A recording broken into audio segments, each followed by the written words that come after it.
Mahalagang paalala, ang lahat ng mga balitang aking inihahayag ay hindi sa akin mismo nanggaling. Ito ay galing sa mga source ng Aldab Nation sa iba't ibang social media platform. Ako ay tagapaghatid lamang at nagbibigay ng komento. Magandang araw mga Aldab Nation! May panibago na naman po akong update para sa inyong lahat. Pero bago natin ito umpisahan ay huwag niyo munang kalimutan na mag-subscribe sa aking YouTube channel at i-click mo na rin ang katabing bell button para maging updated ka sa mga latest videos na i-upload ko. At kapag umabot na ng 100,000 subscribers ang aking channel, ay may sorpresa ako para sa inyong lahat. Alam kong excited na kayo, kaya naman ngayon, umpisahan na natin ang ating kwentuhan. Ang pag-uusapan natin ngayong araw na ito kung saan pandaraya sa bagong movie raw ng Katden ikinakasana ng network. Alam na sigaw ng marami. Papagurin na naman raw si Alden na mag-promote ng kanilang movie para marami ang views nito. At ayon nga sa ilan sa mga Aldab Nation, hindi na naman raw patas ang laban ng mga taong ito. Ang tanong tuloy ng marami, anong plano ni Alden? Gaano nga ba ito katotoo at may sapat nga bang ebidensya makakapagpatunay rito? Well, yan ho ang ating aalamin at pag-uusapan ngayong araw na ito. Pero bago ho yan, ay bibitinin ko muna kayo ng kaunting-kaunti lamang kung saan magbasa muna tayo ng mga nakakatuwang post ni Miss Theo01 sa Twitter. Kaya naman wag na natin patagalin pa at sabi niya sa kanyang tweet, Kati Den, pwede namang angkinin ng pick ni M para masatisfied kayo sa pantasya nyo na magkasama sila A at Catherine. Ang akin lang, pag inedit nyo na pagtuunan yung mabuti ang legs, alam nyo namang trademark ng idol nyo ang legs niya, hindi nyo pa ginalingan. Ayusin nyo ha, galit baby cute. Dad, hindi po ako love baby cute. Love kita. Nag-arte-arte ka lang. Hindi naman talaga. Bakit mo nasabi baby? Kasi po, una niyang binigyan ng food ang friend niya na girl at alalayan pa niya. Tapos hindi niya hawak ang hands ko. Baby cute. Pinalikan ko siya dad, dinalang ko ng food kasi nakasimangot na siya at away ako. Dinalhan ka naman daw niya ng food B. Pero last na ako. Nak, di ba sinabi ko na alagaan mo laging kapatid mo? Sabi niyo rin po na maging mabait sa lahat. Oo naman, pero unahin mo ang kapatid mo ha. Opo, inaaway niya din po ako dad. Hiya ako, playmate, huwag ganyanin si baby cute ha, kasi dad una niya ang friend niya. Alam kong tuwan-tuwa kayo sa ating binasa, pero ang ipag-uusapan na natin ang ating main topic. Oops, wait lang, saglit lang to. May ipapaalala lang ako para sa mga bago pa lang sa aking channel. Huwag niyong kalimutan na mag-subscribe sa aking YouTube channel at i-click niyo na rin ang notification bell para lagi kayong updated sa mga latest videos na i-upload ko at para maging parte na rin kayo ng aking Fanatics channel family. Well, alam kong super excited na kayo sa ating kwentuhan, kaya naman dumako na tayo sa ating main topic. Gaano nga ba katotoo na ang pandaraya di umano sa bagong movie ng Katden ay ikinakasana ng network? Kaya naman sigaw na marami, alam na papagurin na naman raw si Alden na mag-promote ng kanilang movie para humatakan ng mga manonood. Ang tanong tuloy ng marami, anong plano ngayon ni Alden? Gaano nga ba ito katotoo at may sapat nga bang ebidensya makakapagpatunay rito? Well, alam kong super excited na kayo malaman yan, kaya naman wag na natin patagalin pa. Ito nga ay galing sa tweet ni Vampire 2019 at ayon sa kanya, guarantee pag maipalabas ng movie ni Sakang at Alden, si Alden ang lagi ang magpo-post kung magkano ang kita ng pelikula at never si Sakang. Nangyari na yan noon sa una. Paano naging 40 million ang kita ng unhappy na yan?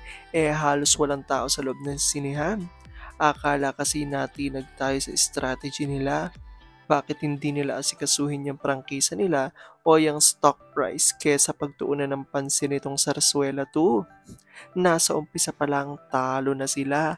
My guess is mga 700% ang ipapading sa pelikula ng Sakden. Lahat ng siblings ni Ganda may kanya-kanya silang kwento sa buhay. Si Ganda lang ata ang may matahimik na buhay pamilya, asawa. Si Jaco Lawit ay magaling pa atang mangurot sa asawa. Si Magna Cupit ay very obvious naman kung anong problema niyan lalo pat hindi na pwedeng mangupit. Si Chris at Moon malamang hindi masyadong namomroblema kasi komedyanteng asawa. Si Mr. Bean, tama ang sabi ni Ate Mills, pag nagkabukingan na itong kasal at asawa ko no, sa baklang main wannabe ang sisisihin na yung pamilya Mendoza. Kasi si Magna Cupit ang masigasing mag-post sa account ng kapatid. Maghuhugas kamay ito. Pero hindi nilang pwede i-deny ni Ibiang na silang nakinabang sa Sarsuela.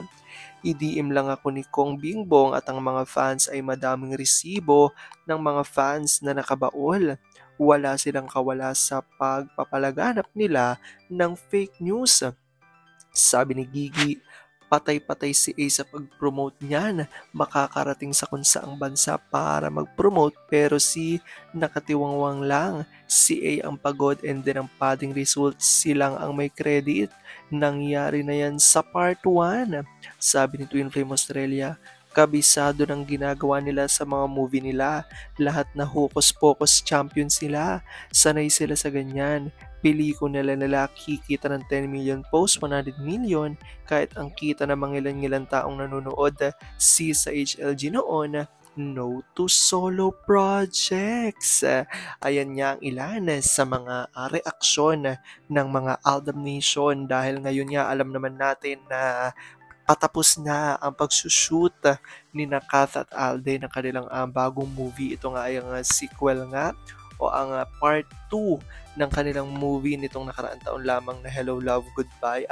Hindi nitong mga nakaraang taon pa na Hello, Love, Goodbye at ngayon nga ay may bagong titulo ito na Hello, Love Again.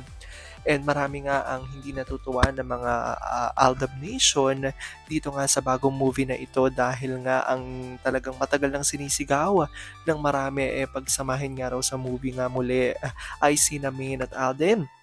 Kaya naman dahil dito alam naman natin na ang alam ng marami ay successful nga ang Hello, Love, Goodbye dahil sa ito nga ay naging blockbuster movie.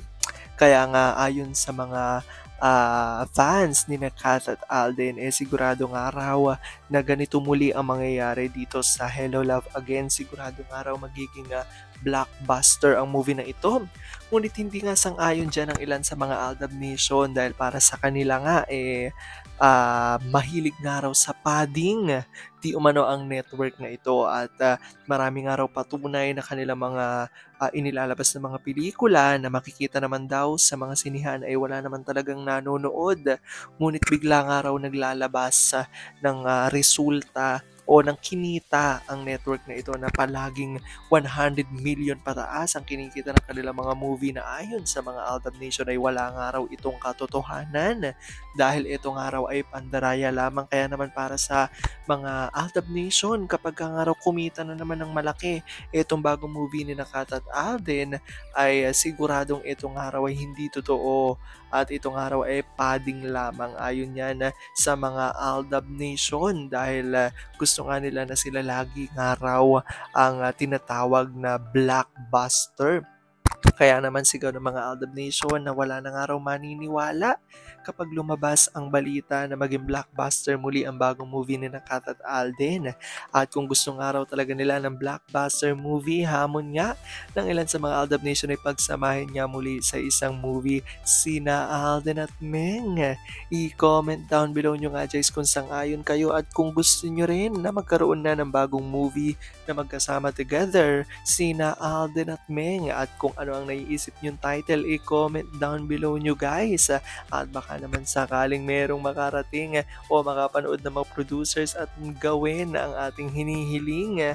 Alam ko dahil dito marami sa inyo mas talo ngayon naninindigan na Aldab nature is real, pero sabi nga natin na kahit na ano pa man ang magdesisyon ni na Alden at Min sa kanilang buhay, career at buhay pag-ibig ay kailangan natin sila supportan, kailangan natin ito tanggapin ng buong buo dahil yun ang kanilang deserve. At yan ang aking update for today's video.